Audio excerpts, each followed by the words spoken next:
Well, happy Friday, everyone, and welcome to another live lawn care Q&A. My name is Ron Henry, and I'm here to help answer your lawn care questions. Now, if this is the first time you're joining us, welcome. Super happy to have you here. Now, the way this works is really simple. On your screen, you will see a chat box. And in that chat box, you can enter your question, concern, your comment of the day, and I work through them in the order that they come in. Now, sometimes the answer, sometimes I do not, but either way, we have an awesome time talking about lawn care and sometimes life. Now, guys, as always, we're coming to you guys live with YouTube being our primary platform, but you can also reach us on Instagram and Meta and Facebook.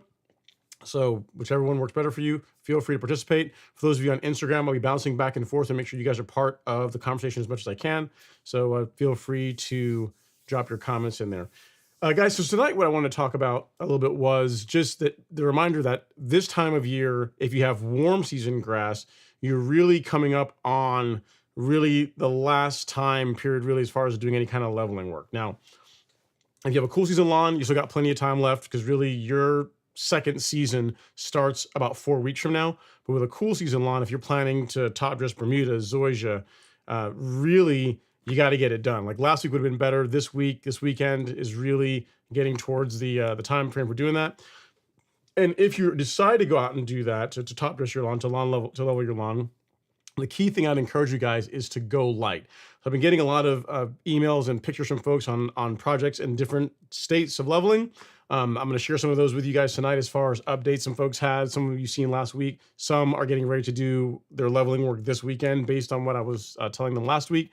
So if you have any plans, again, if you're in the Southeast to get leveling done in the 2024 season, really time is running out for that to get that done. Reason behind it is this, right?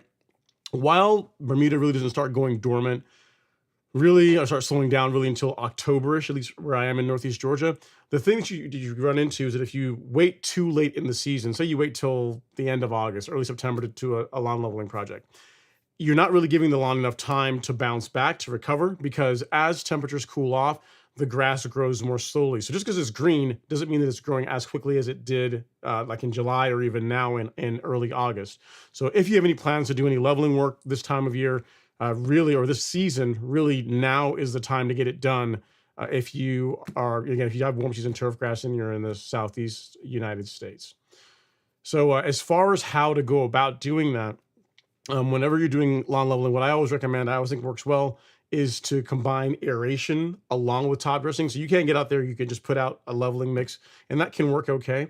But a better way to help the top dressing or lawn leveling material that you're using, which I recommend a blend of sand and screened compost, is to aerate first. The reason for that is that by opening up voids in your existing soil profile, you make it easier for that top dressing mix, that new material you're bringing in, to better integrate. It's going to help improve drainage, because if you think about it, if you can picture your lawn, if you're looking at it like a cross section, right?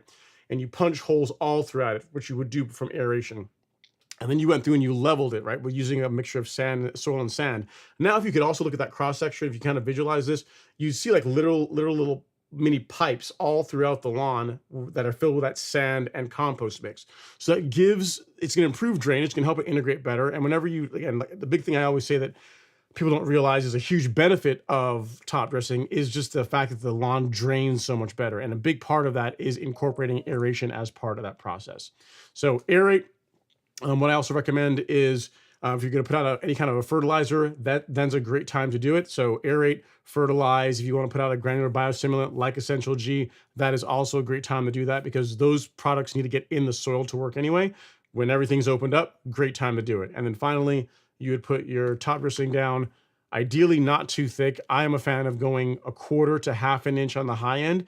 That's going to help the lawn recover faster. You can still get a nice result as far as how it goes through.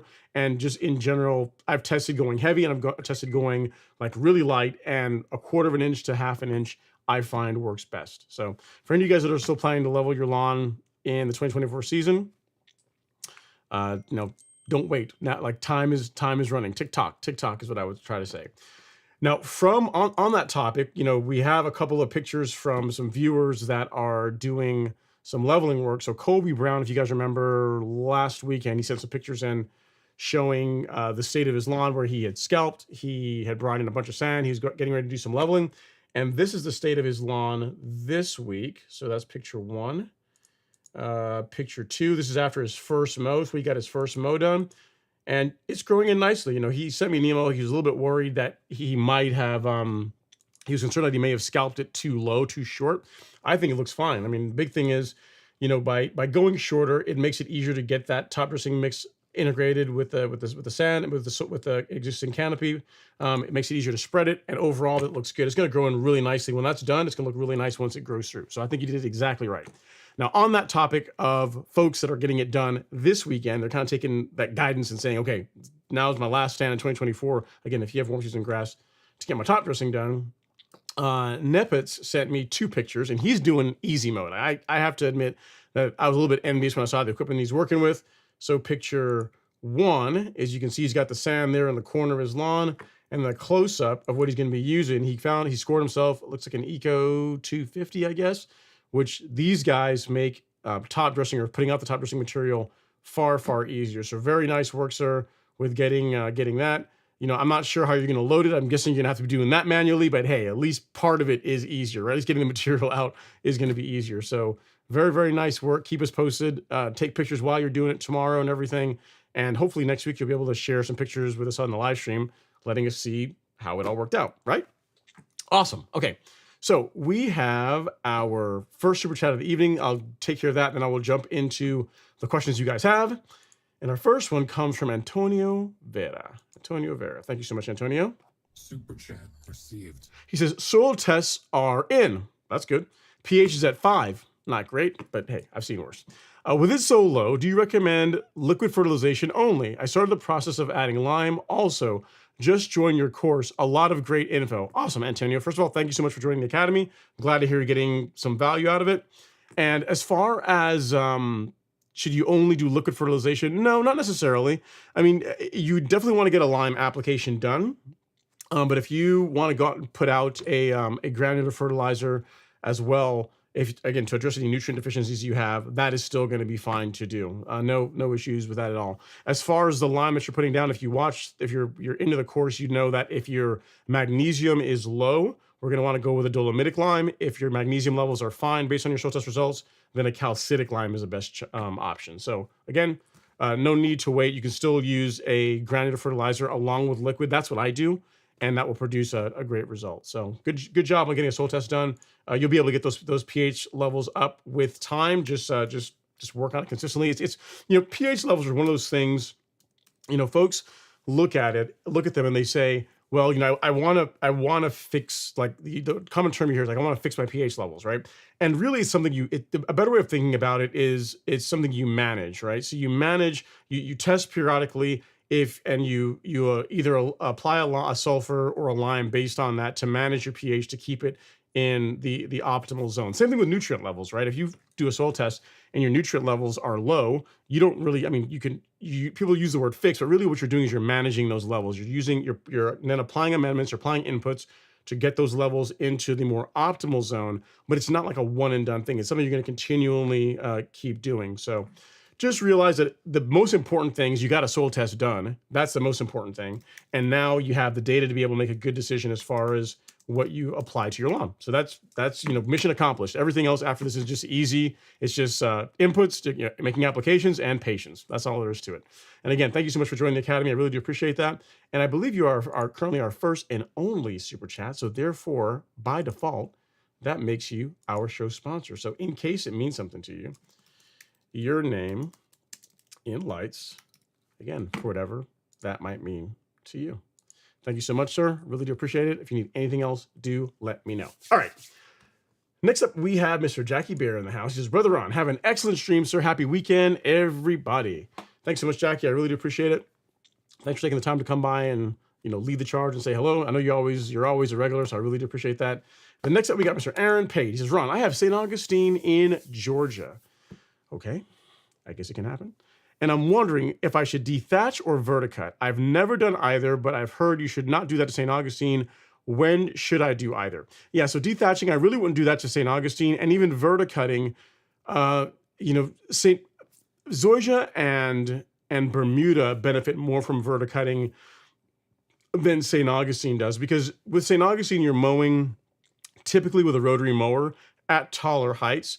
So the benefits of verticutting, or the problems that verticutting solve on a Bermuda and zoysia lawn, don't necessarily apply to a St. Augustine lawn. So for example, on my lawn, if I say scalp the lawn in the beginning of the season, in the springtime, and then I just real mow throughout the season, when I get around late May, early June, if I don't do something to thin the turf out because it's going to get so thick, I will start having cutting issues. In other words, the canopy will get so thick and dense that the mower will begin floating on the surface, and it'll begin, and in spots where it like dips, like drops, I'm going to have scalping.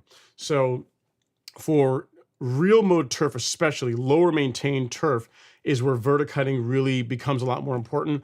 For St. Augustine, I don't know that you'd really see a lot of the benefits, or a lot of the reasons why we do it on zoysia and Bermuda don't necessarily apply to St. Augustine that is being mowed at 4 inches. So personally, I wouldn't. Of the two, if you decide you're going to do it anyway, like you're saying, hey, my St. Augustine is too thick. I mean, words like this have never been ever stated, but let's say your St. Augustine is too thick and you wanted to thin it out. Of the two options, verticutting would be the one that I would do versus dethatching. Dethatching, you're just going to tear, you're going to make a big mess. You're going to really hurt the lawn. I really would not do that to St. Augustine. Again, verticutting really isn't necessary either, but if you're bent on doing one of the two, verticutting would be the lesser of the two evils. So hope that helps, Aaron. If you need anything else, let me know. It's a great question. But again, yeah, mainly something for shorter cut turf. So like my lawn is about ready for a verticut. I can show you, like I got done literally less than an hour and a half ago. I mowed the lawn. I had to get my mowing before the live stream. And if you want to see how it's looking like on August 2nd, literally this video is like an hour and a half old. You can tell because of the shadow of the house. You can tell the sun's setting, but I literally just got done mowing it, and it looks good, but it's starting to get a little bit thick, a little bit dense, and it's due for a verticut. So I will probably give it a light verticut maybe this weekend. We'll see. Overall, still looks pretty nice. You know, the color is still hanging in there, even despite these summer temps. And overall, very happy with how the program has worked out this year, how the lawn has looked. But it can get even better with a light verticut, I think. You know, it's good. It can always be a little bit better. All right, next up, we got Mr. Carl Clarkson in the house. He says, hello, Ron. First time I can make it to one of these. Awesome. Well, hopefully it's fun, at least at the very minimum. Carl, hopefully it's entertaining. So if you have any questions, don't hesitate to drop them in the chat. And again, good evening. And the next up is Jason Harris, and he says, I'm seeing Japanese beetles in the yard. Spray a Soloprin now? Yeah, I mean, if you're trying to prevent grubs, beetles, those types of things, really, Jason, earlier in the season, April is when I would have got my Soloprin application done, but doing another application now this time of year in August is also good. So if you have not done an insecticide app, or I mean, August, if you look per the calendar, this month would be a time to do an Soloprin app. So yes, I absolutely would do that. It's not going to hurt anything. Big thing is to stick to the rates. If you look at the rates that I recommend that you use for a Soloprin SC, it comes in two different versions. You get a granular and a liquid. The annual limit for a Soloprin is like 0.4 something. I don't know how much of that, but I think it's like 0.45 or something like along those lines. So what I recommend with this is that you apply it a couple times a year. First time in the early spring, so late March, early April timeframe, at 0.20 ounces per thousand. And then again, this time of year, late July, early August, again at 0.20 ounces per thousand. That's going to keep you under your annual limit. It's going to provide good control. Really happy with a Soloprin as an insecticide, because as far as insecticides that are gentle to the environment, so they don't harm invertebrates like earthworms, really easy on pollinators, a Soloprin is an excellent choice. There's other insecticides out there, but the active ingredient in a Soloprin, chlorantraniliprole, is about as eco-friendly as you can get for an insecticide, which is why I'm such a big fan of it, and this is why I switched to it a few years ago and really haven't looked back. And again, if you were looking at the amount, the amount that I would use, 0.20 ounces, 0.2 of an ounce per thousand, is how I would go about doing that. So hope that helps, Jason. If you need anything else, don't hesitate to reach out. All right, next up is Mr. Robert Thomas. He says, evening, gang. Lawns have been cooked in East Central Ohio for about a month and a half, so I can't wait for the fall renovation to start.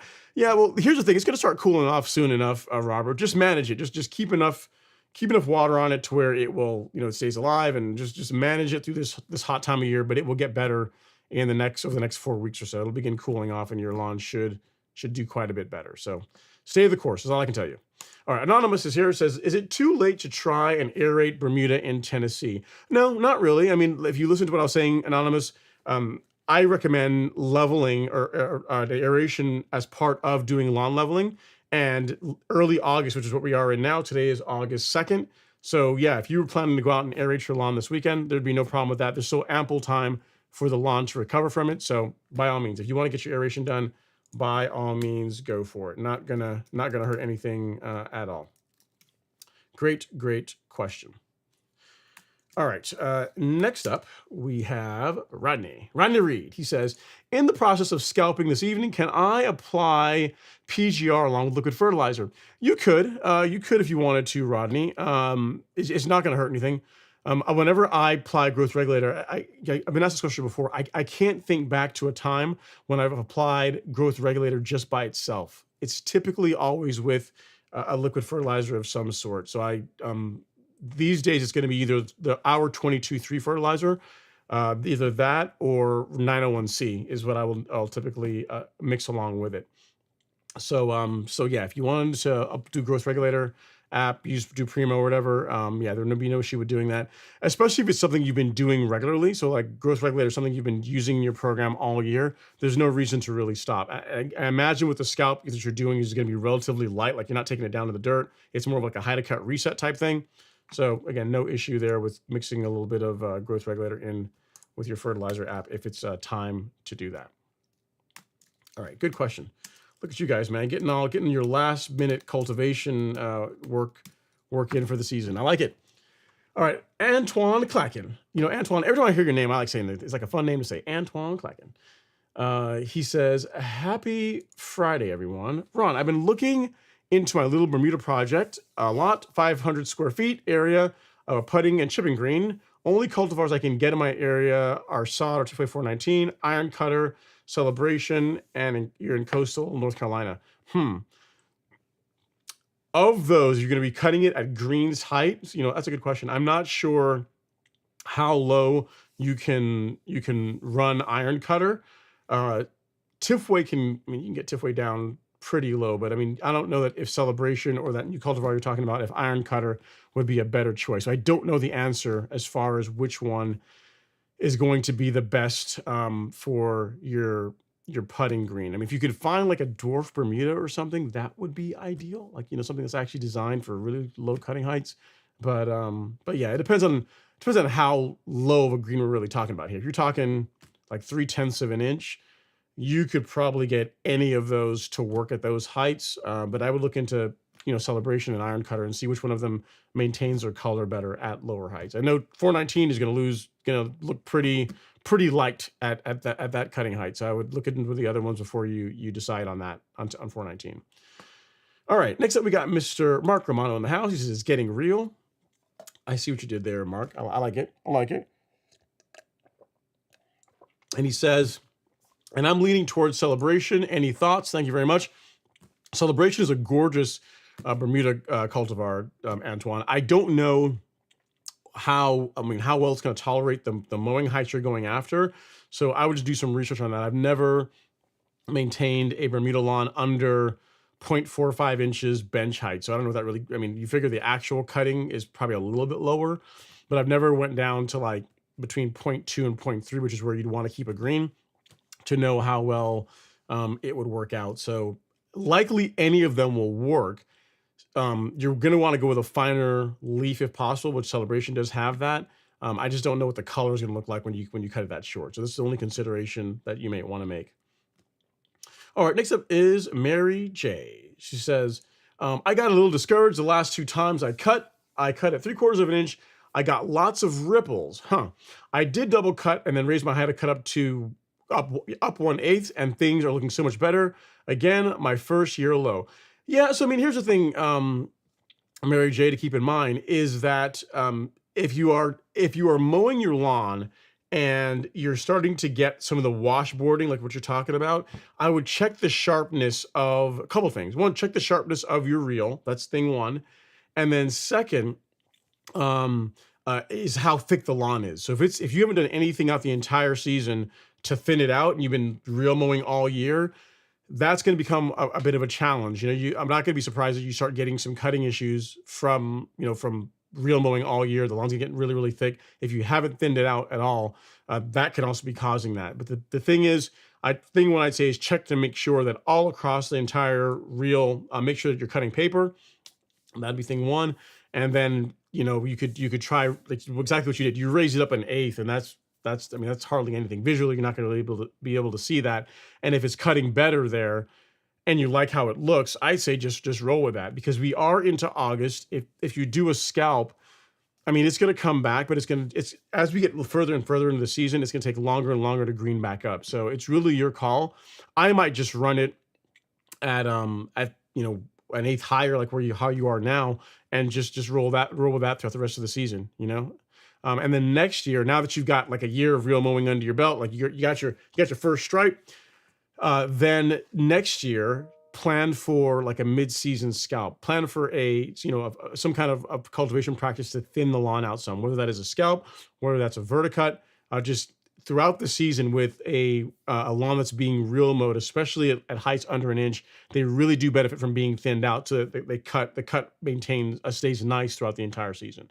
So hope that helps. I mean, I'll tell you, like, you look at my lawn, there's no way it would look like that if I started mowing I scalped in the beginning of the season, early March timeframe, and then just started real mowing it, and I never did anything to thin it out all season. It would not look like that. There'd be scalp marks throughout it. I mean, it would still look okay, but I can't really stress enough how much shorter cut turf benefits from regular thinning out, like gentle thinning out throughout the course of the season. All right, so next up we got Cooper. Cooper is saying, Ron, my yard is looking great thanks to your advice and product recommendations. Thank you for everything. We appreciate you. Thank you so much, Cooper. Glad to hear that it's working out. Glad to hear that the content is helpful and the products are helpful and that you're getting a good result because you're putting the work in. So keep going. It only gets better. Stick with it. The greatest killer of amazing lawns is lack of consistency. So just stick with it. You got the formula now. Just rinse and repeat. Just keep doing it. It's going to get better and better and better. Your goal should be next year to start the season off better than you did this year. And every year is just going to elevate. It's going to get better and better and better. So just stick with it. All right, next up is Joe Cox. He says, good evening. Hope it is all is well. Can't complain. He says, will the irrigation pressure be higher than house spigot pressure? And how can I go about watering a 20,000 square foot area? Well, irrigation pressure than house spigot pressure. That's a good question. It depends on where your irrigation is being tapped from, Joe. It really depends. Like my irrigation, my pressure, the pressure coming into my house is like 70 psi, which I'm not a plumber, but I'm being told by the several plumbers that have come by have said that that's actually pretty high for water pressure. And yeah, so I don't know. It depends on how your irrigation system is put in. And then as far as how can you go about watering 20,000 square feet? I mean, an irrigation system is really going to be your best bet. I really wouldn't want to have to drag hoses and that kind of thing out there. So if you haven't installed an irrigation system, that is going to be the least that's going to be the least painful way of doing it. And the way that's going to allow you to honestly be more consistent. Like if you get out there and you're going to start dragging hoses and stuff, you're not going to, I mean, maybe you will, but most people are not going to be consistent with doing that a couple of times a week. And then it's just a hassle because think about it. Let's say you were going to do it. Say you were that person, you were that guy, you were going to get out there and move hoses from zone to zone and water 20,000 square feet a few times a week. Now, whenever you mow, you got to make sure you get all the hoses off and drag them all in. It's a pain. It's just a lot of work. And I just, if you're really serious about maintaining 20,000 square feet and having it look really nice, I would make the investment in an irrigation system. You're going to be a lot happier with that versus like hoses. So not the cheapest, but it is going to be like long-term, what you're going to, the result, you're going to like what happens with that better. All right. Next up is Carl Clarkson. He says, thank you for the store. I just picked up your warm season grass weed killer package. It's a great deal. I'm glad to hear that, Carl. Yeah, the story behind the store is actually pretty interesting. It started out, if you go back and look at my content many moons ago, I was using Lebanon fertilizers for a long time, long before we were selling them on the golf course lawn store. And a couple of viewers say, your lawn looks really awesome and looks great, but the big part of why is you can do that is because you have access to these products and we can't get them.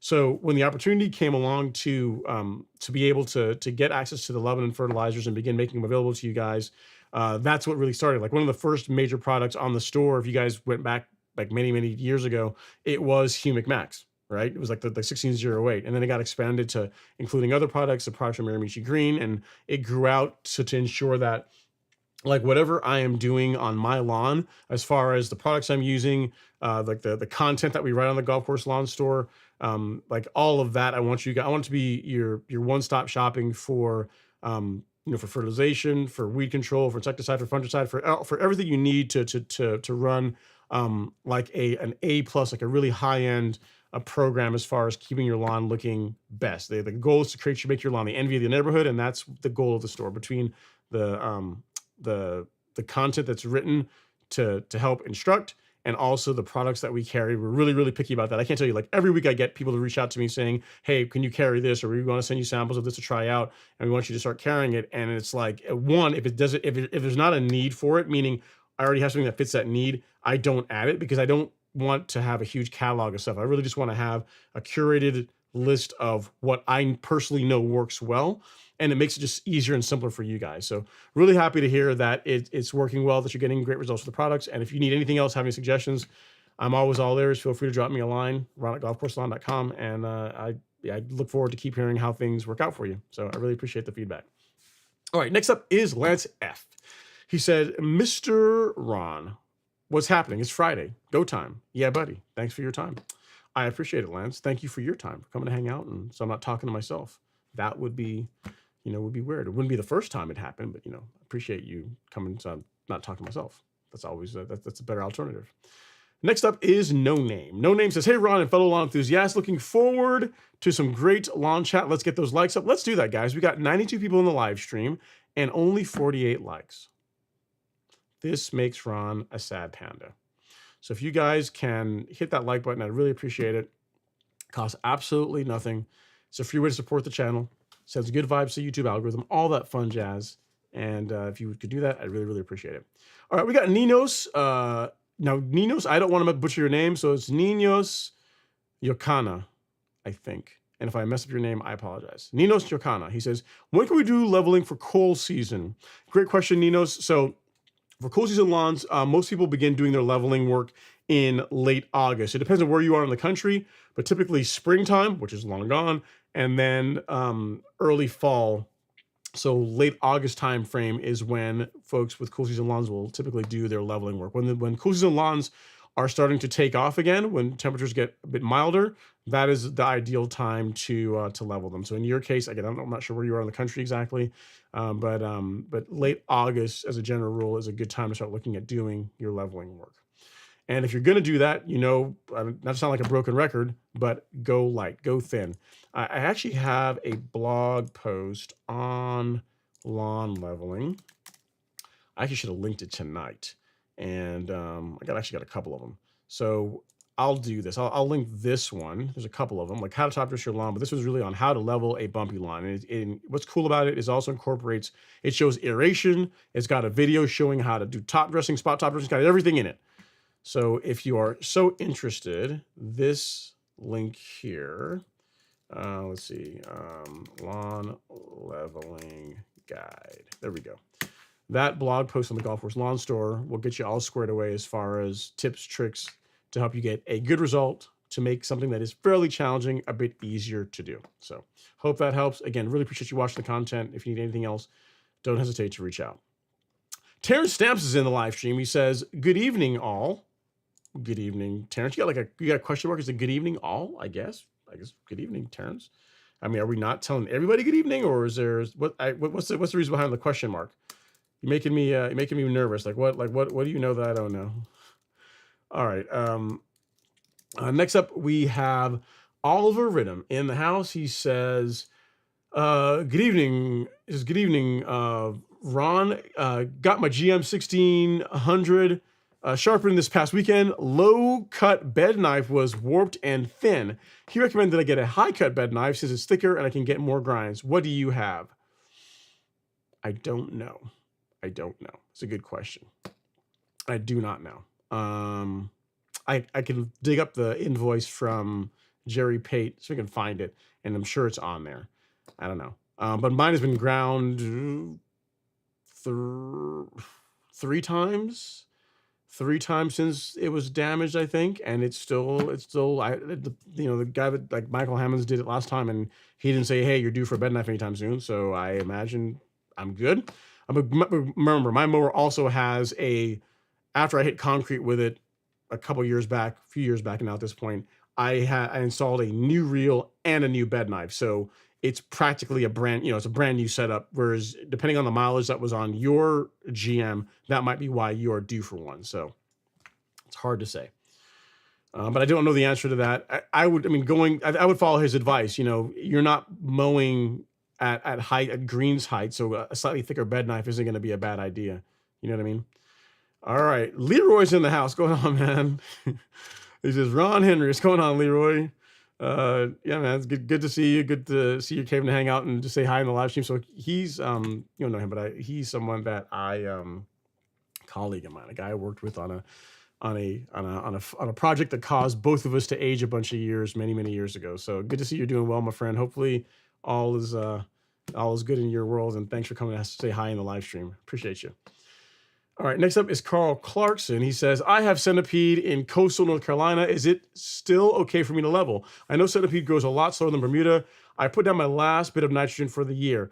Again, Carl, the big thing I say is to go light. I don't have a centipede lawn, so I can't say for sure. Zoysia and Bermuda this time of year would still be fine to level.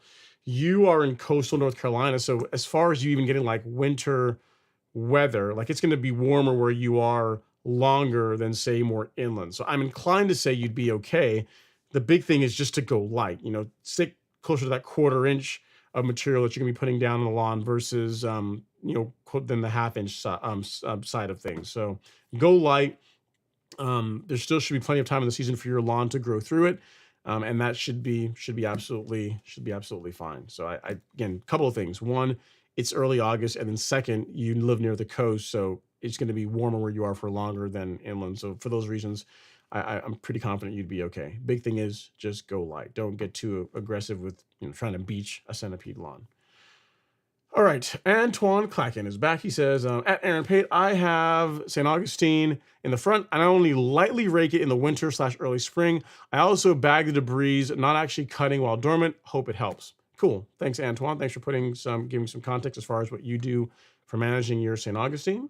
And next up, we got Archie. Archie, man, it's been a while. Hopefully you're doing all right, sir. He says, evening, young man. No questions, just watching and listening. Always come away with new tips. Glad to hear it, Archie. Glad to hear that. Glad to hear it's valuable, and that you get some, that you're just hanging back tonight, I guess. And then next up we got Josh Transport. He says, amazing lawn. It's not bad, man. It's not bad. It's coming in there.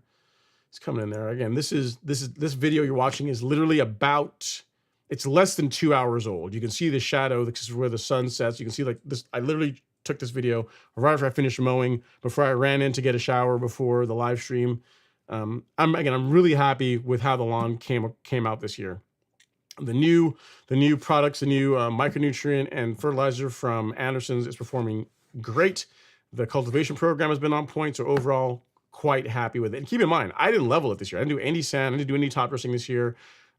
Next year, I'm gonna get on the guy that I used to do the top dressings calendar and get it done in the spring, because next year it really will need it. But this year I'm really happy with how the lawn did overall. So we'll keep it going. Next up, Antonio Vera says, also, how often would you say I can add lime? So far, from what I've read online, people say no more than 50 pounds per 1,000 per year. Yeah, that's good advice. I mean, what I would say, Antoine, is I don't typically recommend people apply more than like 40 pounds per 1,000 per year. So if you're trying to move your pH, 20 to 40 pounds per 1,000 is what I recommend. That tends to work out pretty well. It's heavy enough to move the needle, but not so heavy that you have a problem like getting it all out and getting it into the soil. And then what I would say is I would give it 3 months and measure again. So I tested this myself maybe 3 years ago. Time flies. Time goes by when you get older. For any of you guys that are young, Like enjoy being younger, because as you get older, time seems to go by faster for some reason. At any rate, I did a test 2 or 3 years ago where I pulled cores in late May, between May and June, and my pH was it was okay, but it was a little bit on the low side. I did a lime application and I tested again in October, so a little over around 4 months later, and I saw a noticeable movement in my soil pH levels. So I would say give it 3 to 4 months between the time you apply and then when you pull cores again to do another soil test, and you should see a nice bump. I'm not sure if you were the one where your soil pH was at 5. If that was you, yeah, it's probably gonna take more than one app to get it up. But I mean, I'd still say measure again 3 months after your application, and see where you are, and then based on that, you can do another application. So the good thing is even if you applied now, which is August, so August, September, October, yeah, so between the end of October and November, you could do another soil test. And if it's still low, you can do another lime app, and then that's going to be that should be good until springtime. That's going to really should give plenty of time for it to react with the soil, and should put you in a really good spot for next year's season. So again, look at soil pH as something that you manage, not necessarily I'm going to do a lime app and I'm going to be perfect and not have to worry about it again. It's something you have to stay on top of. So I hope that helps, Antonio. Yeah, get your application done. I tend to say more like between 20 to 40 pounds is what I tell most people. That's what I recommend. All right, next up is Mr. Melvin Otta. He says, driving and listening to the live show. I appreciate that, Melvin. Make sure you keep your eyes on the road. There's not a whole lot to see here, so make sure I don't want you to get in an accident. So pay attention when you're driving, and you can always watch the show on replay if there's something really cool that you missed. There's a really nice lawn that was shown, but I mean you can always catch that on the replay. You don't have to watch that live. All right, next up is It's Me says, I sent you an email with pictures of why grass is yellow in spots. I don't know. Do I have a picture? Oh, yeah, here we go. From It's Me. I mean, that looks like sand to me. I'm going to take a pic. I'll show folks here what you're working with. That looks like, yeah, it looks like it's just dead and like little, I see what you're talking about. You have some areas that are just dead. It's Me, it looks like. So this picture doesn't really show it. This one closer up shows it. Yeah, so this is what he's talking about. Yeah, so it looks like you just have some of your Bermuda, a couple things. One, it looks like you just did some top dressing, and some of the Bermuda may have died off, but it looks like you got plenty of new growth, plenty of runners coming in. So I wouldn't really worry about it.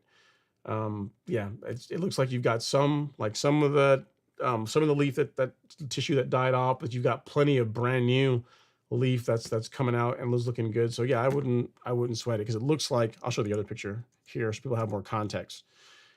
It looks like you just did some top dressing, and if that area was covered in sand for an extended period of time, that could cause some of the yellowing for some of the leaf. But then again, if you look at the close-up, which is this one, you see plenty of new growth. So again, I wouldn't sweat it. The grass will grow through it. Nothing to do. No need to make any inputs or do anything. Just keep up doing what you're doing. It's going to be fine. All right, next up is Antoine Clacken. He says, thank you. 419 is super thick blade compared to the other two. No dwarf in delivery distance. Celebration it is. Says you're already leaning towards, listen, Antoine, if all you were saying is, hey, listen, man, actually you kind of did say this. If you're saying, listen, I'm thinking about celebration for my green, I just want you to tell me that I'm not crazy. And I'm going to tell you, man, listen, you go with Bermuda. No matter what you go with, you're going to be just fine. And again, you guys have looked at my content over many years.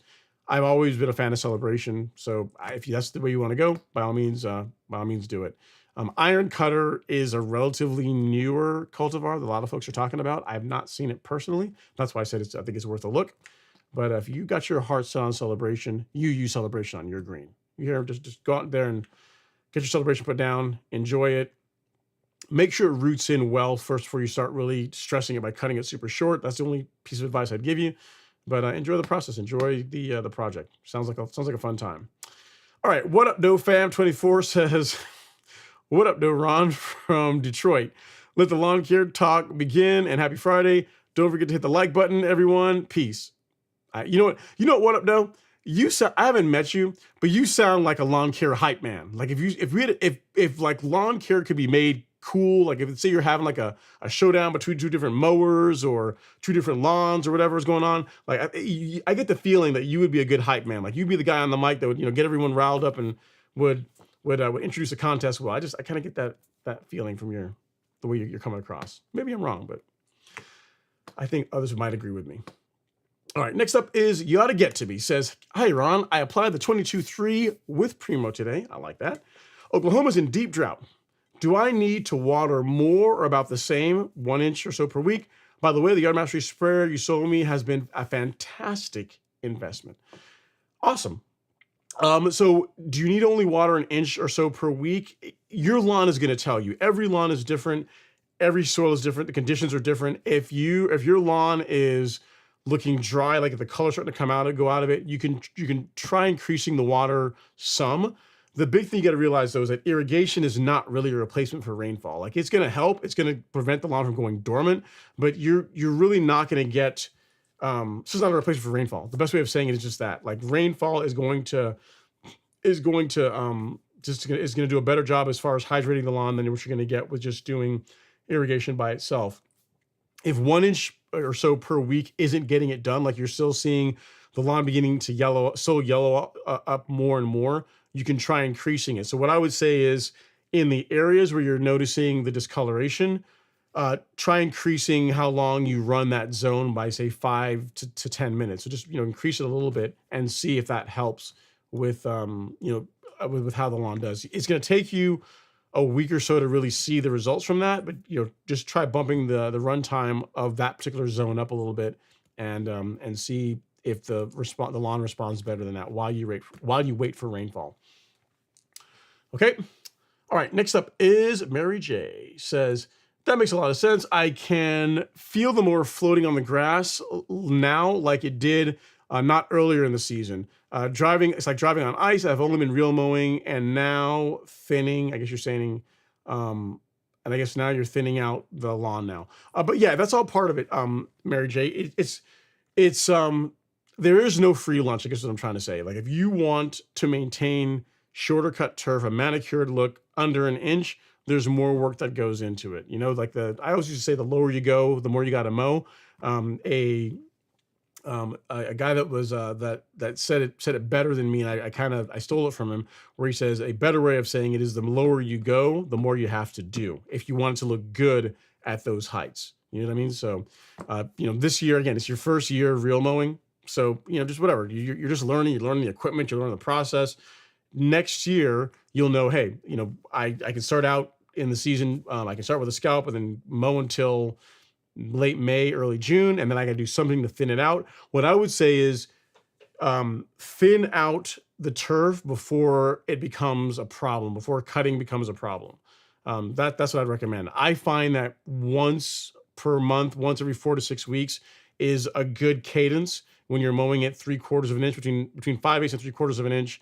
That's a good cadence for doing something to thin the lawn out to maintain a nice clean cut and maintaining your color throughout the entire season. It is more work, but it is going to look better if you're able to find the time to do that. So just something to keep in mind to start thinking about for next year.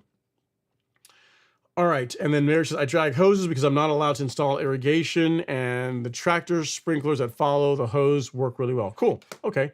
You like the Nelson one. Okay. So you do hoses. All right. That works. All right. Next up, we got Matt, the mailman. He says, on vacation at the Canadian border, just stopping in to say hello and hope everyone has enjoyed the past week. I get my new mower Tuesday. I'll send pictures for next Friday's live stream. Okay, so this is not within protocol, Matt. However, because you're getting the mower Tuesday, we're going to clap it up for that. Give you some dap. And next week, when you show us pictures, we'll show off your new hardware and we'll do that again. On the topic of mowers, I believe Real Rollers is planning on doing a turf part party in September. I got to get with Lee. Haven't seen him in a while. We've both been really busy, but I got to get with him and get a date nailed down. So if he has that figured out yet, but there is going to be, from what last I heard, there's going to be a turf part party this fall. So stay tuned for that. Once I know the actual date and what the particulars are, I'll let you guys know. It should be a good time. I'll definitely be there, and it should be a lot of fun. Should be a lot of fun. All right, next up is Michael Raymond. He says, I got my 22.3 and micro stacked down 2 nights ago. The 14.714 went down last night. Watered in this morning. Second top dressing light of the year done today. Should be fire come mid-August. I agree. You did it. Looks like you did all the things, man. So looks like you did all the things. 5 to 7 days on the 14.714, and then really the liquids, they should be lighting off in 2 to 3 days. You should start seeing a nice response in color from those. So sounds like you got it going, man. Okay, next up is What Up, No Fam 24. He says, hello, Ron. We have had a lot of rain here in Michigan, and with that being said, should I be applying fungus control application to the lawn on a KBG tall fescue grass? Not necessarily. I mean, if you have a history of disease issues in the lawn this time of year, then sure. But just because you had a lot of rainfall doesn't mean that I would recommend you go out and apply fungicide. From what I've experienced and what I've found works well, and what I've taught to other folks and what they've also done and also works well for them, I find that a fungicide app in the May and June timeframe does very well as a preventative throughout pretty much the late spring, summer into early fall. And then if you have, especially if you have warm season grass, but also cool season as well, doing a late fall fungicide app to help prevent issues, in my case with like spring dead spot next year, is also a good idea. But unless you have a reason to do it, I wouldn't be out there just applying fungicide just because of heavy rainfall or anything like that. That's really not something that should cause that. The only people that really should be applying fungicide, on a regular cadence, and by that I mean like monthly, are folks that have greens. So if you have a golf green and you're truly maintaining a green at greens heights, meaning you're mowing it every day, you're talking about highly stressed turf, you're cutting it every day. In that situation, yes, having a fungicide program where you rotate fungicides makes sense. But with your lawn, I don't think that's your case. You just received a lot of rain in the Michigan area, which I get, but that's not reason enough to go out and apply fungicide. Again, unless you have a history of disease in your lawn this time of year. In that case, sure. But outside of that, I really wouldn't be using fungicides. It's one of those things that kind of like herbicides. Use them sparingly. Like use them when timing is good to help to get the most out of them. And for me, I find May, June is that time frame for me in my case. So for you it might be different. But again, rainfall would not be a reason that I would go out and apply fungicide. Case in point, like we've had a ton of rain here in Georgia over the past 2 weeks. Like it's rained a lot practically every day. Like applying a fungicide hasn't been the first thing that's entered my mind. I've just been looking at the lawn, liking how green it looks and enjoying it. I would not apply a fungicide. So the long and short is no, I would not. All right, next up is Timothy Gonzalez. He says, takes me nearly 7 hours to water half an inch using a hose and a sprinkler for 2,500 square feet. 20,000 square feet would be the death of me. What kind of water pressure are you working with, man? Goodness gracious, 7 hours. That seems like a long time, Timothy. Seems like a long time to me. Shouldn't take that long. But I get it. Yeah, if it truly takes you 7 hours to put out half an inch of water, then it is not. Then you watering 20,000 square feet would not be a good thing. I would. Sounds like pain. All right. Next up is Stephen Thompson. He says, I sent you some emails about the top dressing. Ron, once I get everything spread, I'll send some updates. 10 yards with a top dressing machine is going to be easy work. Too bad it's 100 plus degrees here in Dallas Fort Worth. I think you're Nepitz. I think maybe. I think so.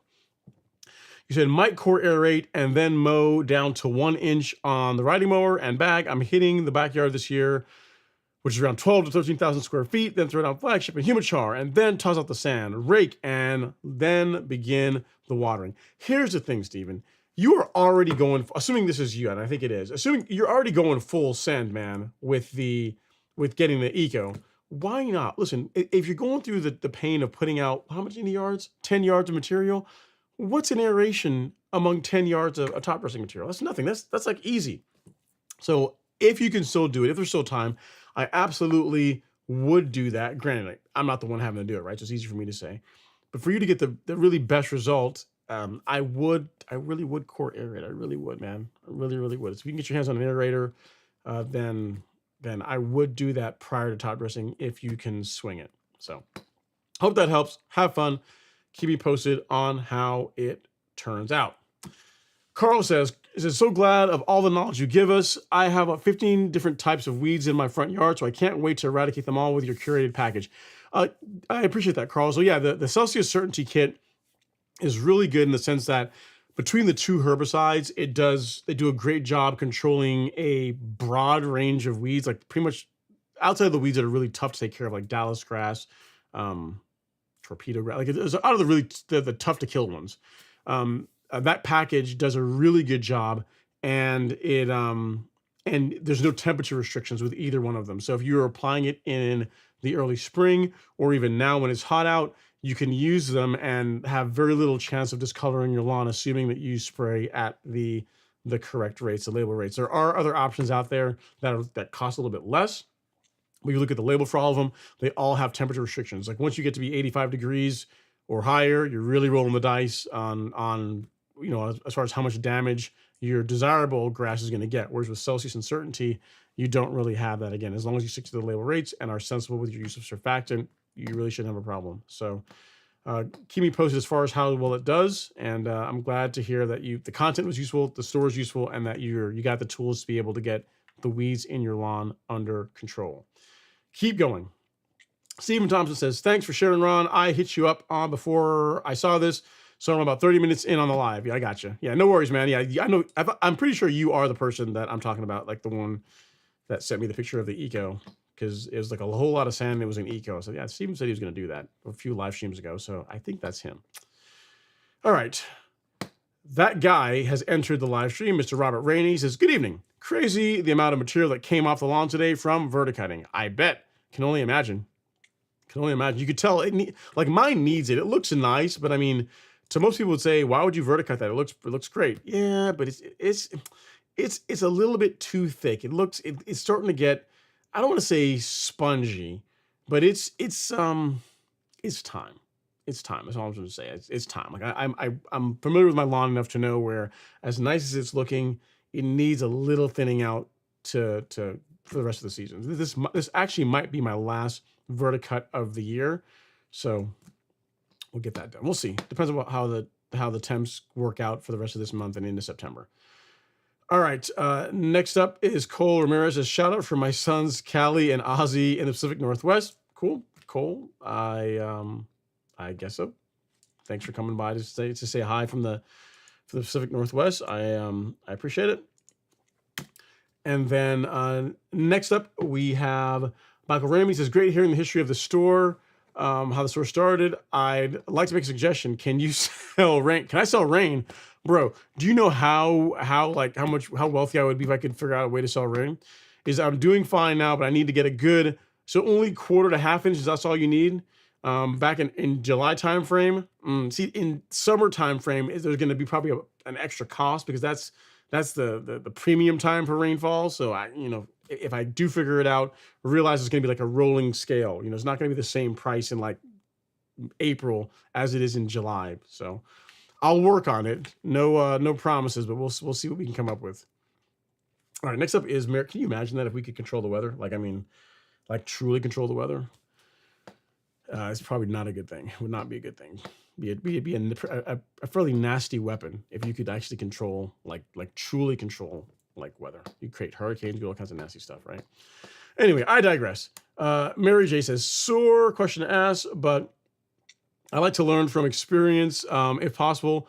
What was what was the scenario you hit concrete? My trim passes. I always think about you. Okay, so how to hit concrete.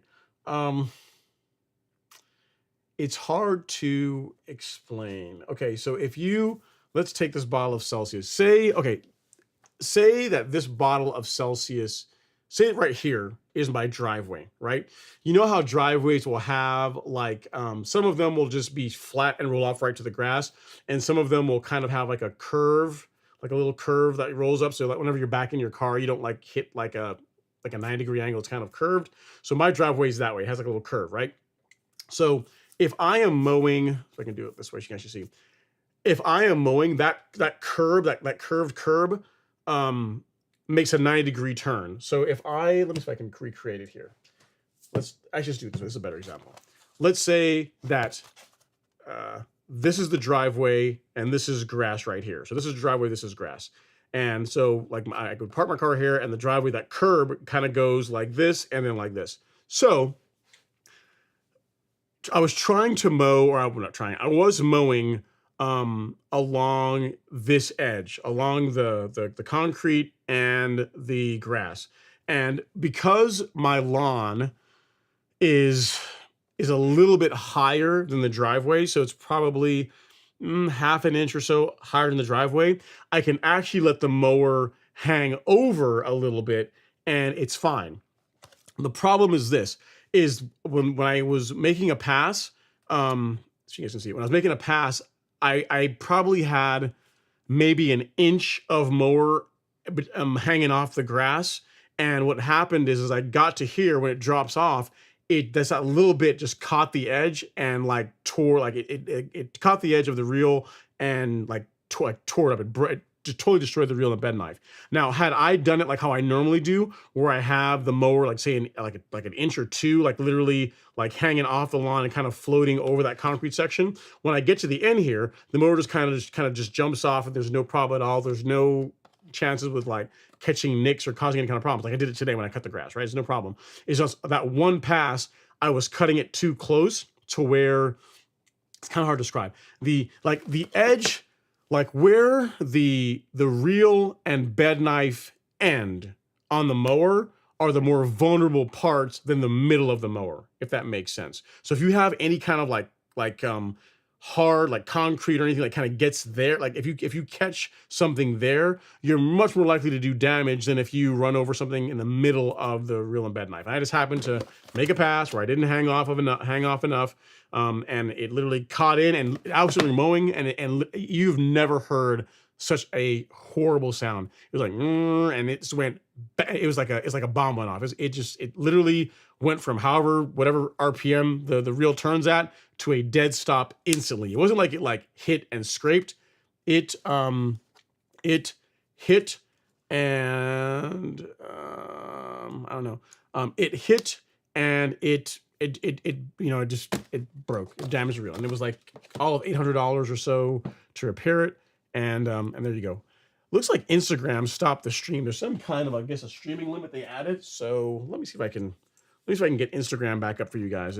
My software just said streaming limit hit. So I'm gonna see if I can we can build it while we fly here. Let's see if I can make this work. I don't know. You guys bear with me 1 second so I can get the folks on the gram back on.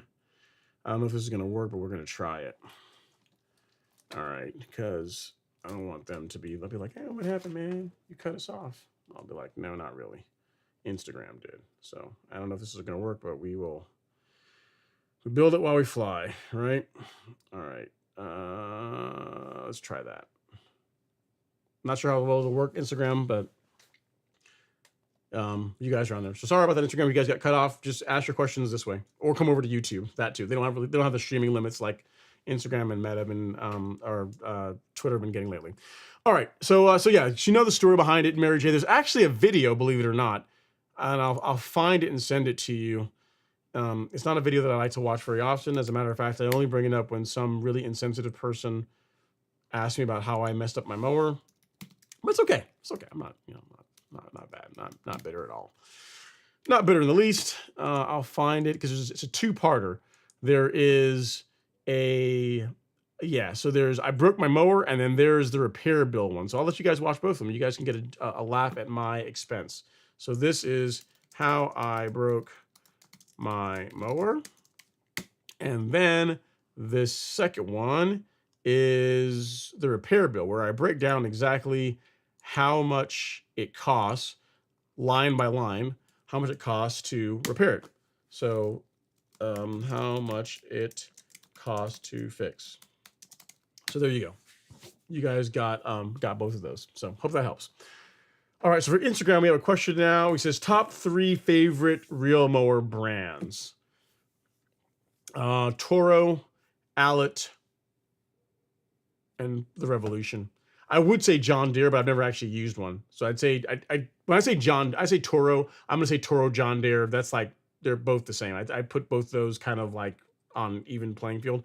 Although Toro, you know, a little partial to me. And then the Allett because they're like a Swiss Army knife for your lawn. And then finally the Revolution because of all the mowers I just listed there, in my opinion, it represents the best value for money. So there you go. That's my top three. All right. Next up, we have Jared George. Jared's in the live stream. He says, I have a few portions of my front between my grass and concrete edging that due to some mistakes were made. Jared, that's what happened. He says, are now pretty deep and wide trenches. I want to fill them in so they grow through. 50-50 mix okay? Yeah, it depends on how deep we're talking about, but sure, it should be fine. The big thing I tell you is just make sure you pack it down as you're filling it so that you reduce the amount of settling that takes place. But that should be okay. Mistakes were made, huh? It's okay, man. It happens. Such is life. All right. And he says, no. He says, in my neck of the woods, I estimate 4 to 6 weeks of maximum growth. Whether before we start dropping, I'd like to maybe do one more light leveling. Yes, light, LOL. Do I have time left to recover and enjoy? Yeah, if you do it like this weekend. Like, I mean, why do you guys ask me the same question and think I'm going to get a different answer? Like I've been saying for months, when people said, hey, how many times can you level in a season? Like we were talking about this like in March and April. Said, normally 3 times in a year. Like late April, early May, get your first top dress done. You can do another one in June, and you can do like one more. I'd say like late July, early August. That's when I would shut it down. Like I've been saying that for like over and over. I'm pretty consistent. But yet y'all ask me a question like y'all expect the answer to change. So if you're gonna level, Jared, I would get it done like this weekend. I would not wait too much longer. And yes, go light. That would be my recommendation. All right, Carl Clarkson says, due to my time in the United States Marine Corps, my lawn is very neglected due to time away. Well, it's for a good reason. You know what? Someone's got to get out there and instill fear into those that might attack our great nation. So appreciate your service. Is a centipede in coastal North Carolina thinking about using prodiamine for pre-emergent? Is that my best bet? So here's the thing, Carl. I'm a fan of Spectacle for fall pre-emergent. Like I personally feel like that is the best fall pre-emergent product. The thing is, I've never applied it to centipede though, so I don't know how well centipede would tolerate it and what rates would work well with centipede. If you're interested, you can drop me an email, ron@golfcourselawn.com, and I can reach out to my contacts and find out like what they would recommend from a standpoint of just application rate for on a centipede lawn. But I can absolutely do that if you're so interested, and get you an answer. So. Yes, but yeah, to answer your question, prodiamine can work, but it is not, in my opinion, is not the best pre-emergent to use in the fall on warm season turf grass. Spectacle Flow is because I've tried. I don't say I've tried a lot of them. I've tried a lot of the common ones, along with different blends and concoctions, and by far, not even a small margin, by far, this is the best stuff to use on warm season turf grass. Okay, next up is Offered NV. He says, happy Friday, Ron. Have you ever heard of wasps hanging out in grass? Our area is having major issues. We haven't had issues on our turf. Yeah, so there's like these kind of, I don't know what they are. They're like wasps or like bee-looking things that for a couple of weeks out of the year, they will burrow and make like little holes in the lawn. This year, I didn't have any. Last year, I did. So, like in a couple of spots between my lawn and the neighbor's lawn, they would burrow there, and it only was for a few weeks that they were doing that. So it's not a consistent thing. I didn't have any of them this year, so I have. If you're talking about the same thing I'm thinking of, I have had that, but it's one of those things where it's not a all season thing. Again, a few weeks, and that they tend to go away. So I really wouldn't sweat it too much. All right, let me see here. Jared George says, I've gotten my first ever compliments from strangers over the last 2 weeks. So it looks like a golf course. See, isn't that the best? Like through everything you've been through, now other folks are starting to take notice. I'm sure you are just glowing with pride. It looks like a golf course. It looks fake. Is that really Bermuda? Living in Washington State, people here try to fight it. Nice. I like it. I like it. All right. So next up, we got Mr. Darren Proctor. He says, "Good evening, Ron and everyone. New golf course lawn micros blend is working out great. Thanks for the great products. I appreciate that so much, Darren. It took, again, over a year of development, so I'm glad to hear that you are getting the results that I got, that you guys are enjoying it. So great stuff. Really, really happy to hear that." And then Carl is back. He said, "I'm just now taking this very serious approach to my lawn. I'm thinking about using pre-diamine for pre-emergent." Yeah, I think I already answered that, Carl.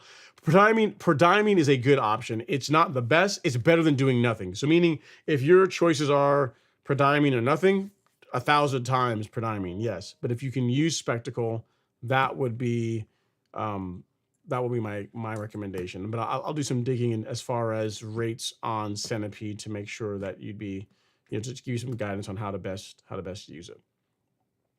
John Smith says, "Hey Ron, I'm not looking forward to mowing this weekend due to poor air quality conditions in Texas. You're hardcore to get a mowing prior to your live stream. I would be fatigued. How do you do it?"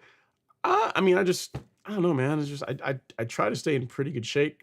Here's the thing. I know it sounds crazy, but the thing that I enjoy most doing on my lawn is mowing. It's not applying fertilizer. It's not spraying growth regulator. It's not putting out products. It's just mowing. I just really, really enjoy it. And then outside of that, I do martial arts several times a week. So Tuesday and Saturday, Tuesday is an hour, and then Saturday is like 90 minutes, and it's not like a nice 90 minutes or a nice hour, because twice a year we have what we call cycle, which is where people that are setting the goal of testing to black belt or testing to a higher rank of black belt. It's like a 2 to 3 month. Let me think. It's August now. It started in July, so July, August. July, it ends in October. So 2 to 3 months of just 2 classes per week that are just nasty.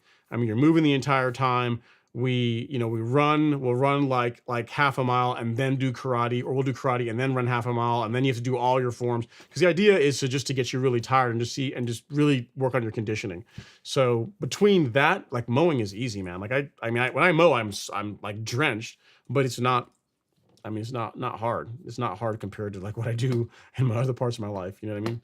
And I've been doing it for a long time, so I'm just used to it. You know what I mean? I guess what they say is, whenever, like, people that work out a lot, like, your body's always in a perpetual state of, not necessarily a state of pain, but you are always used to something being a bit sore. So that just becomes normal for you. That's like been my life for, I don't know how long I've been doing karate, 15 years, something like that. So 14, 15 years. So I'm used to it.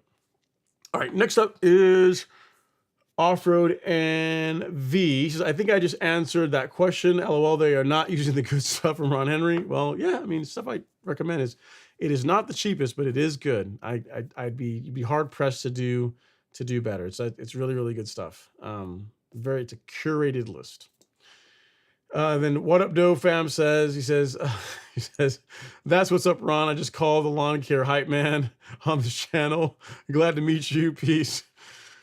You know what? You're someone that does not need caffeine in the morning. I always wonder who they make decaf for. You don't need caffeine. You wake up in the morning and you are good to go. You're running 1,000 miles per hour. You don't need anything to get you going. Okay, next up we got Mr. Tillman Walters rather. He says, "I'm fighting 3 things. I keep my grass cut at 3/4 of an inch, and the heat is at between 103 to 105 the last 3 weeks. Second, I still have yellow sedge and grubs. Any suggestions?" Okay, so if the temps are in the hundreds wherever you are, that's going to be challenging for the lawn. Now, it's not necessarily going to die, but you are going to see some discoloration. So 103, 105 degree temperatures without rainfall, the lawn is going to start drying out some. It's going to be tough to put enough water on it from irrigation to really offset that. So you have to kind of go into that knowing that you are going to take a little hit to color with those kinds of conditions. As far as yellow sedge, you didn't say what kind of grass you have. I imagine you can tell what kind of grass you have. If you have warm season grass, Tillman, then what I would say is, for sedges, go with Certainty. Certainty and a little bit of surfactant, like this combination, is awesome for sedge control. If you have cool season grass, then go with Sedgehammer. Now, Sedgehammer is kind of cool in that it works on both cool and warm season grass, but it is slow. It's like growing zoysia grass from grass seeds slow. It's really slow. So that's why, given the option, if you have warm season turf, I much rather recommend Certainty over Sedgehammer. Certainty also has the advantage of that it controls more stuff, kills more weeds other than just sedges, and it also has excellent control against POA annua. So if you ever have to deal with POA in your lawn, which a lot of us do, Certainty is a great option for that. So for all those reasons, hopefully I've convinced you that Certainty is the way. And if you need where you can find that, the golf course lawn store, you go to shop and you go to Weed Killer. You can find Certainty right here. You can get it by itself, or you can get it in our kit that has Certainty, Turf Mark, and Surfactant. So it just depends on which one is easier for you. For guidance on how to use it, we've got some recommendations as far as like for sedges, how much to use with how much water and surfactant and all that jazz. And I believe this one also has a video showing how you can mix it along with Celsius if you're so inclined to do that. So check out this product description. I'm about to link it to you here now on the store, and that will get you all squared away as far as using Certainty and how to get a good result with it. So at Tillman Walters, there you go. Hope that helps. Okay, to drill us. He says, hey, Ron, and a happy Friday, everyone. Cheers to another great day, beautiful lawns, and some good turf talk. I will drink to that, sir. All right, next up is Andre Taylor. He says, evening, Ron. Happy Friday. No questions tonight. Just listening to the wealth of information. I appreciate that, Andre. And then Tony says, sorry, I guess. Well, no problem. Apology accepted, I guess, if that's what you're apologizing. Macho Buck says, hey, Ron, I am top dressing this week coming up. How often or how should I water afterwards? I'm out in Arizona and getting my irrigation done finally at the same time. No more getting up at 2 a.m. to water. Yeah, so what I'd recommend, Macho Buck, is after a lawn leveling project, for the first 3 days following that, you water every day and then go back to your normal watering program. So I have a video on this very topic, meaning like the question you're asking is what comes after top dressing? And I've got a video on this. It's a short one that I did, again, in 2021. And we'll answer this question as far as what comes after top dressing, what can you expect, and how to get your lawn to recover faster. So I'll link that in the chat for you now, and hopefully that helps. All right. Good question. But the long and short of it is, if you want to know without watching the video, I can tell you really quickly. Thing one, water every day, 3 days following it. Every day, your leveling rake, drag that on the lawn. So you don't need to especially get out there and like work the rake to move material around, but just by setting the rake like behind you and just walking and dragging it behind you, that is going to help the sand settle into the canopy a bit better. It's going to expose like the tips of the grass blades, which is going to help it recover that much faster. In that video, it's been a while since I last watched it, but I believe in that video, I think I show you how to do that. So take a look at that video. It's got some good tips on how to how to recover a lawn faster after top dressing. And given that you're in Arizona, it's pretty hot there. You're definitely going to want to do that watering post lawn leveling to help it settle. Ryan Contento says, hey, Ron, what's up? Happy Friday. What's going on, Ryan?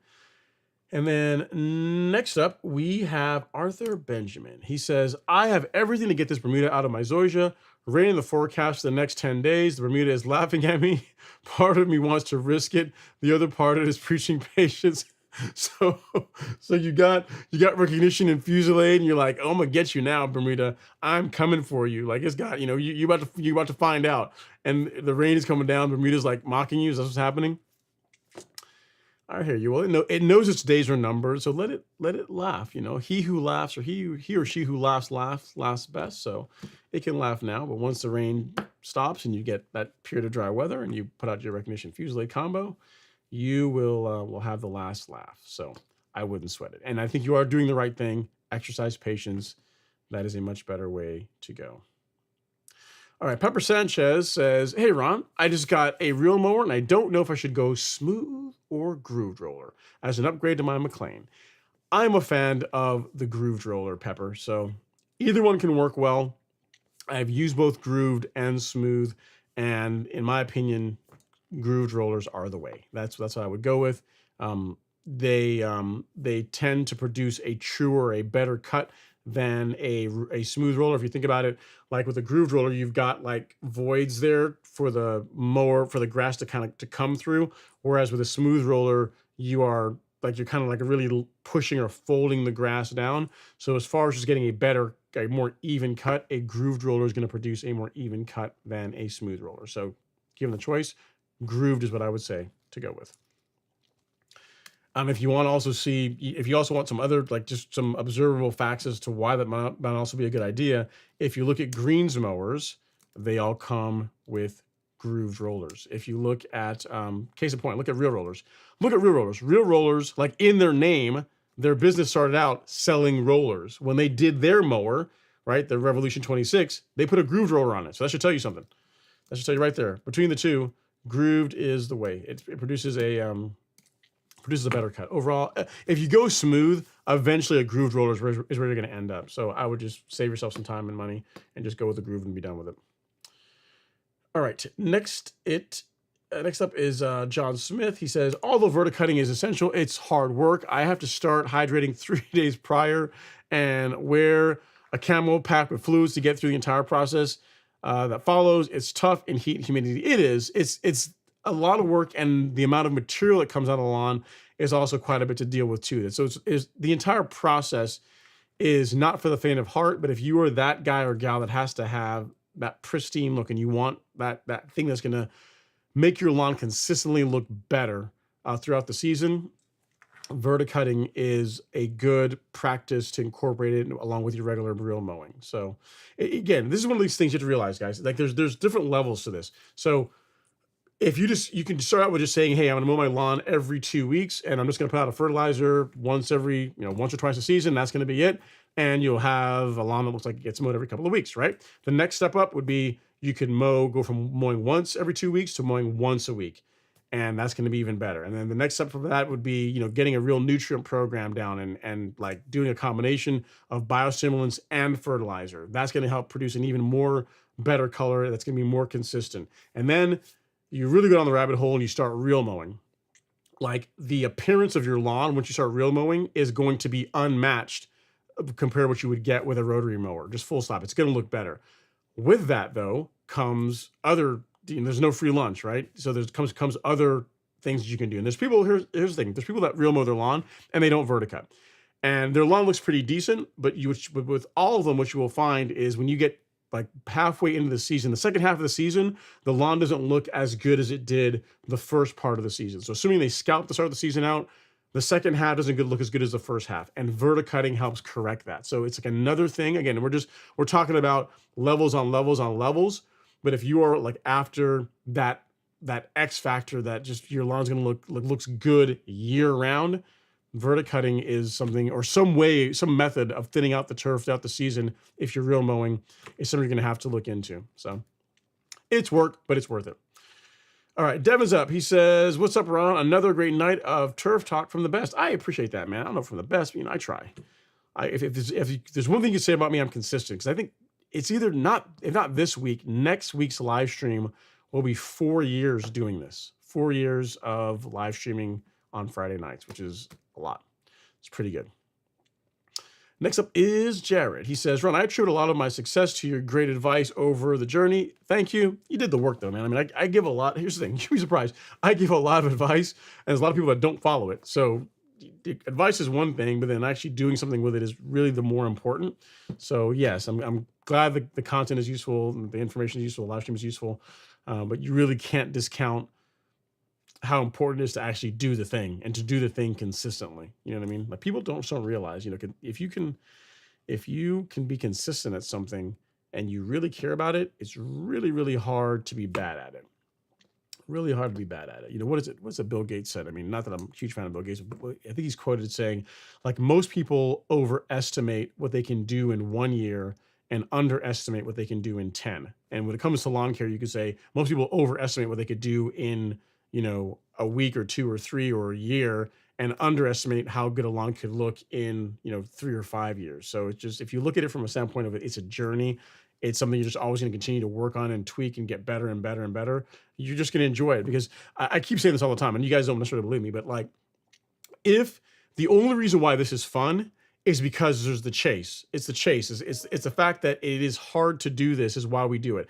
If you could just, if you could go out and buy a product, Magic Lawn, and you could go out and spray Magic Lawn on your lawn, and you spray Magic Lawn on your lawn like once a year, and your lawn would be pristine, it would never grow, you'd stay the exact same height, no one would really care about lawns. It'd be like another thing that you would just become like de facto, like no one really care about it, right? But the fact that it takes work, takes commitment, takes consistency, takes all of these things that most people aren't going to be willing to do is what makes it great, right? That's what makes it fun. So while having the lawn looking really nice is awesome, like the process is what you really should enjoy, because that's the thing that's never going to end, right? So glad to hear your lawn's doing great. Keep at it, and again, just enjoy the process. If you make a mistake, it's grass. You can fix it.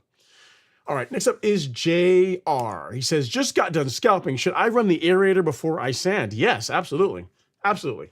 If you got access to an aerator, by all means, I wholeheartedly would endorse, would recommend that you aerate before you top dress. Absolutely.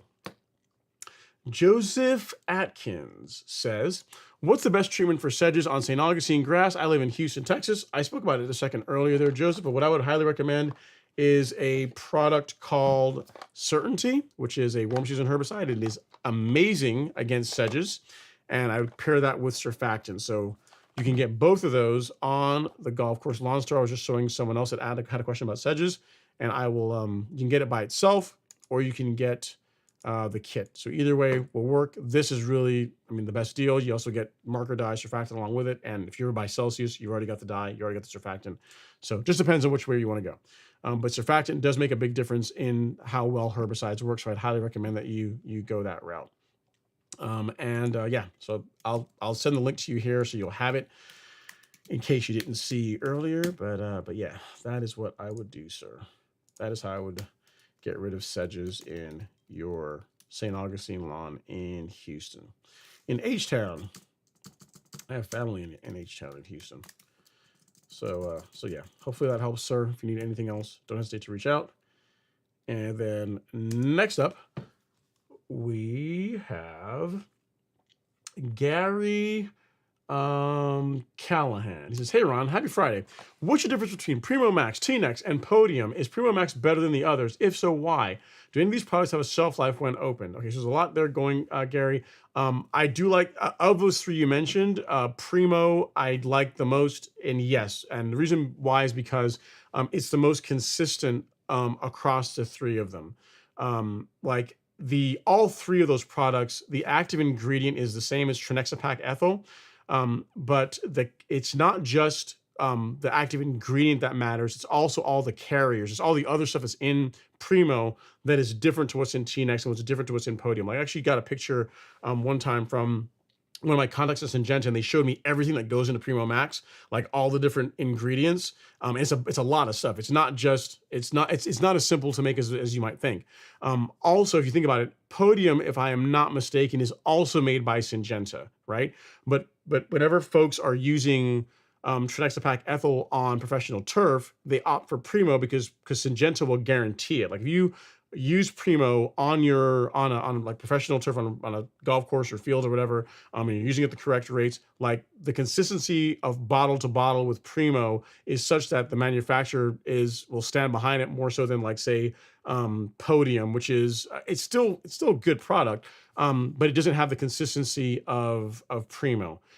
If you've ever, like on the live stream, we've had Devin on here before, and I believe like talking to him, he said the same thing. Like he, at the beginning of the season, he'll get his gallons and gallons of Primo Max for the year, and they wouldn't dream of using like an off-brand or a generic growth regulator that contains Trinexapac ethyl on their course, because if there's a problem, like Syngenta's going to stand behind it if you're using Primo. If you're using something else, you could have an issue. And I've not used Pody, but I have used TNX and I have used Primo, and I like the results that I get with Primo. So I switched to it three years ago, maybe a little longer.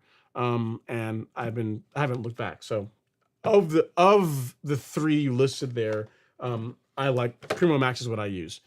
As far as shelf life, yeah, it depends on conditions, but 3 years or so is what you would be looking at. I've never really had an issue with it going bad because I use it faster.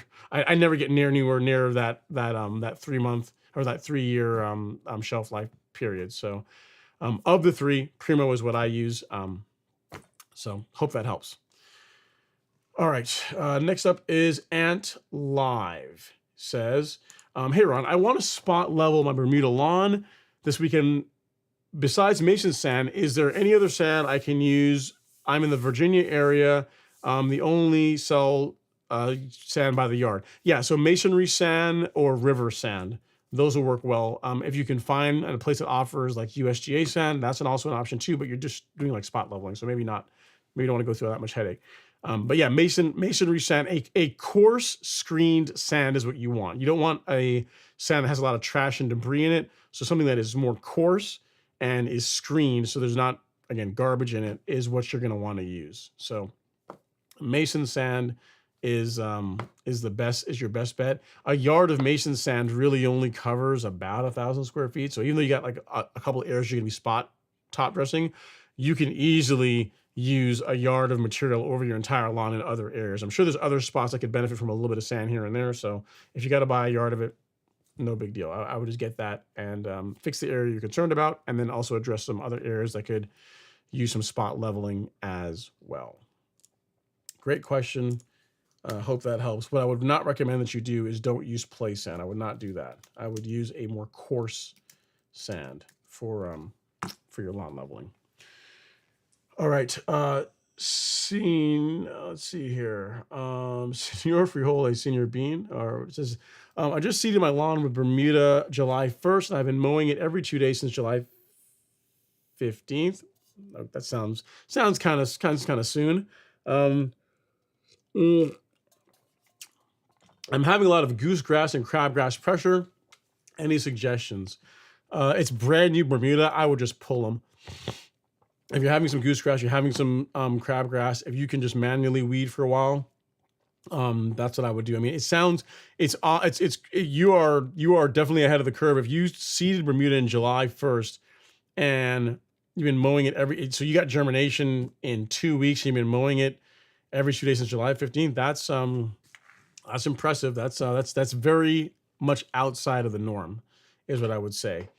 The goose, if they are in small areas, you can try pulling them. If you absolutely want to go with herbicides, I would say, spot spray, don't blanket spray the lawn, because literally it's like a month old. It's like a month old. I just would stay away from herbicides, until the lawn is really established well, has rooted in well. That is when, then you could look at doing that. But until then, just manually weed. That's going to represent the least amount of risk on a lawn that is less than a month. That's practically a month old. Like today, it's like a month old. So, and you only been mowing it for 2 weeks. So I was personally would stay away from herbicides. All right, Ryan Babbage says, my main mow man, Ron, love the channel. I started seeing large amounts of brown spots in different sections of the lawn after using my granular fertilizer. Any thoughts on how I should fix it? Time. I'd say time. Assuming that the brown spots are from the fertilizer. It's also been really hot this time of year, so it could be just dry conditions, what you're seeing. But if you are certain that it's from the fertilizer application, just give it time. It'll the lawn will bounce back. Just give it time. Time heals all wounds when it comes to turf grass. Just let it ride it out. What up, DoFam says, I drink a lot of Smart C4 energy drinks, Ron. I'm not a huge on coffee, though. Love your channel. I appreciate that, man. So you're like one of those monster energy, like you're the energy drink guy. I hear you. Let's see here. Next up is Jason Crawl. He says, hey, Ron, do you recommend normal granular application along with liquid fertilizer after all this rain in Georgia? I do. That's what I did. We are at the beginning of August, So I did my Humic Max application and I did my Carbon Kit application. So yeah, absolutely. I do a spoon feeding program where I apply about half a pound of nitrogen every month from granular, and then the rest I supply with liquids, spraying around 1/10 of a pound of nitrogen every 2 weeks, along with my growth regulator applications, and that produces a good result for me. I don't get too much growth, color stays nice and consistent, and that happens whether we're getting a bunch of rain or not getting a bunch of rain. So the answer to your question is yes, I would. So hope that helps, Jason. And if you need anything else, just let me know. Again, the big thing is just don't be too heavy-handed. Like most people think that they, I want to get there. I want to push a bunch of growth. So I'm going to go out and put out, 1.5 pounds, 2 pounds of nitrogen. And I just don't think that's really necessary. I think just a lower amounts regularly is going to work well, especially if you are pairing it with biostimulants like Essential G. All right, let me make a note of that. All right, next up is 2 Trilla. He says, I have some spurge and nutsedge along the property line. When it comes to the smaller Celsius pack, should I use 1 or 2? I have certainty. Depends on how much you're going to spray. So if you're planning on spraying like the equivalent of 2,000 square feet, you can use one of those packs. And I have one here. I think I do. Yeah, you can use one of these in 2 gallons of water, and that is the equivalent of the high rate for Celsius. And then you pairing it with certainty, 3 to 4 scoops of certainty of the small scoops of certainty, along with one of these large scoops in 2 gallons of water is going to produce a good result. That's going to work well for you as far as taking care of the sedges and spurge in your lawn. All right. All right. Next up, we have Michael Raymond. Let me look here. All right, next we have Michael Raymond. He says, do you offer any weed control products for centipede? Neighbor let me use his golf cart and drag to level, and I want to get something for a thank you. He said he needs help. Yeah, so the herbicide kit that we offer, Michael, works on centipedes. So I'll show you real quick. We go back to shop and weed killer. So Celsius and Certainty, both of these are safe for use on centipede lawns. So you can either get them some Celsius if you want, you can get them some Certainty if you want, or if you're really feeling generous, you can get them the Celsius Certainty kit, which has got enough for both you and him to be able to clean up weeds in your lawn for quite a while. So either of these two would be fine. Either these 3, so either Celsius Certainty or both of them in the kit. As far as herbicides that you'd want to stay away from on centipede is quinclorac. So there's a bunch of them you don't want to do, but especially quinclorac. Don't use this on a centipede lawn. So again, stay up here, stay at the top of shelf, Celsius Certainty. Those would both be good options. That's pretty cool, man. You're gonna give your neighbor a gift, the gift of a weed-free lawn. That's pretty cool. And you can find them here, Michael Raymond. So I'll get you a link to where you can pick them up. All right, there you go. All right. Next up is Tony. He says, hey, Ron, I ordered the carbon kit. I put it down, but it rained very hard within 2 hours after I put it down. Do I need to reapply? Nope. You're going to be fine. You're going to be just fine. Really, an hour or so, hour and change of dry weather is really what you really need. I tell folks like 4 hours if you can get it, but 2 hours of rainfall after application, you're gonna be okay. If you're applying it every couple of weeks, like how I recommend as part of a spoon feeding program, you're gonna be like 2 weeks from now, you're gonna be spraying again. So it's really not that big a deal. So to answer your question, no, I would not go out and do another application. Rad 1886 says, Ron, what are your thoughts on using a dethatcher or a scarifier during the warmer months, like August on KBG? I want to get a jump on my fall leveling project, but thinking I might be jumping the gun. Yeah, I think it's a bit too aggressive.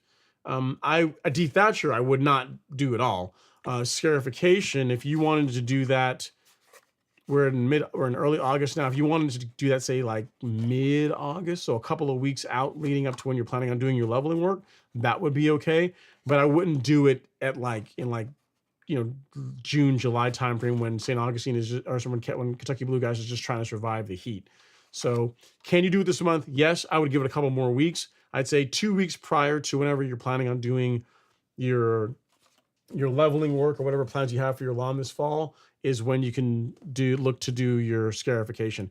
Go or slash turf raking. Go light. Like don't be too aggressive with it. And dethatching, I would not do. Like that's like most lawns do not need to be dethatched. It's just you're just adding a bunch of stress to it unnecessarily, and I'm just not a fan of doing that. Verticutting, yes. Turf raking, yes. Dethatching, like most lawns, don't really need it. Let's see here. Next up is Low. It says, what's a professional weed killer for mulch beds that will not harm flowers and shrubs? It depends on the weed you're trying to control. So the thing is this, Low 79. To answer that question, we have to know what's the weed we're targeting. So what's the plant that we're trying to take care of? And then is it one of these situations where you're able to spray the herbicide on the weed you're targeting while not getting any of it on the desirable, on your ornamentals? If you can do that, then that would be ideal. Now, if you're saying that the weeds are intertwined with the desirable plants, that's going to be more of a challenge, because then you have to find a herbicide that's safe to actually spray on ornamentals. And again, that one you can't really answer without knowing what kind of weed you're trying to target, what kind of plants, like what kind of ornamentals you have. And once you have those two parts of the equation, then you can try and find a selective herbicide that is, one, safe for the plants you're trying to not injure, and while also being effective against the weed you're trying to control. So that question is impossible to answer without knowing both of those. I can tell you that if you are just looking to spot spray and you have a way to shield the plants, like you say you have like a rose, like roses or whatever, right? If you're just trying to kill some weeds in a flower bed, say you want to use a selective herbicide, like, I don't know, like say Celsius or whatever, or even say glyphosate, something that's not selective, something like glyphosate, that can work. Just get like a piece of cardboard and shield, like have like a physical barrier between the plant you don't want to get any of that on and the weed you're targeting when you spray, and that can work well. Like when I've had to take care of Bermuda in my mulch beds, I will mix Fusilade and glyphosate. That combination is, it's a thing of beauty. It's a thing of beauty against Bermuda grass. I mean, if you want like a one and done against Bermuda, that will do it. Fusilade and glyphosate. But I don't want to take the chance of any overspray damaging my lawn, because like literally what I have is the mulch. I have the mulch bed. I have like 6-inch pavers, and then my lawn is right here. So it's not, I can't take the chance of just getting out there and just spraying and potentially having some drift get into the lawn and damaging it. So what I do is I take a piece of cardboard that I'm going to throw out after I'm done, and I put that between the lawn, between the mulch bed and my grass, and that's a way to limit where that spray goes. So again, if you're going to go the non-selective route, I would say a barrier is going to be your best bet. But again, it really comes down to what are you trying to control, and if the weeds are intermingled with the plants you're trying to protect, then you have to find a selective herbicide that is safe for your ornamentals while also being effective. And I don't have enough information to be able to give you an answer on that. So long-winded answer for I can't help you. So sorry about that. But hopefully it makes sense to you. Like what your question is asking is similar to like, how do I kill weeds in a warm season lawn without harming my grass? Or how do I kill weeds in a cool season lawn without harming my grass? You have to know what kind of grass you have. You have to know what kind of weed you're trying to control. And then based on that, the selection of products you can use is narrowed down, is filtered down. Okay, so next up is Michael Boyle. He says, when would you recommend putting down your last fertilizer app and pre-emergent app? I have Tiff Tough in Midland, South Carolina. So my last fertilizer app depends on how temperatures are doing later in the season. Normally, I don't apply granular fertilizer any later than October. Like that's my last month for doing it. And then as far as pre-emergent, late August, early September is when I'll do my first pre-emergent app. So in the past 2 years, I've done Spectacle Flow 2 different ways. I've done a single application of Spectacle in September, and that's worked great. And then I've also done this past year a split application where I did an application in September and then another one in November, December, and that also worked great. So for me, I do my pre-emergent apps a little bit on the early side, because when it comes to pre-emergent, personally feel that a little bit early is better than a little bit late. So September, based on where I am in the country, is when I do my fall pre-emergent, and that's worked well for me. So hope that helps, Michael. All right, and then Rad 1986 says my local soil supplier will make me any mix I pick for an upcoming leveling project I was going to do, something like a 70-30, but wasn't sure what's better for the 30% pure compost or number one grade topsoil. So I don't know what number one grade topsoil is, but if you can, either one will work well. If the compost product you have access to is again, is screened, has plenty of rich organic material in it, then yeah, I would opt for that. Either one of those can work well. The big thing is you want something that is screened, where there's not a bunch of garbage like twigs, leaves, bark, peanut shells. You want to avoid any of that in your top dressing mix if at all possible. And that's kind of cool. It's nice that they'll mix it for you, and just make sure or ask them that if whatever materials they use to create the blend, that they are screened, that there's not a bunch of garbage that's in there as well. Because if you do that, if you use like material with a bunch of debris in it, you're creating a lot of work for yourself later on in the process. You have to get all that stuff out of the lawn. So better to not just put it in the first place. You know what I mean? All right. Then our last comment, it's gonna be a short night tonight, guys. I know it's getting towards the end of the season, or slowing down. So live streams are getting shorter. Low 79 says, thanks for the insight. You're very, very welcome, Low. And yeah. Well, guys, gals, I think that's pretty much it. I burned through all the questions that we have. Not a whole lot else to chat. So on that note, time to cue the outro music. So any of you guys that are planning on top dressing, get it done this weekend. There's not a whole lot of time left. If you have a warm season lawn, get that knocked out. And as always, I really appreciate you guys taking the time to hang out with me on a Friday night to talk about matters of turf care and other things. And again, on the Golf Course Lawn Store, we've got your assortment of fertilizers, herbicides, biostimulants, all in stock, ready to ship to you. We try to ship as quickly as possible. So as far as being able to help you get the lawn that your neighbors are absolutely going to envy, we have got you covered. Thank you guys so much for taking the time to hang out with me this evening and to ask lots of great questions. If you need anything else, don't hesitate to reach out either via email or in the comments after this video posts. I will see you guys next weekend. Have an amazing weekend. Take care.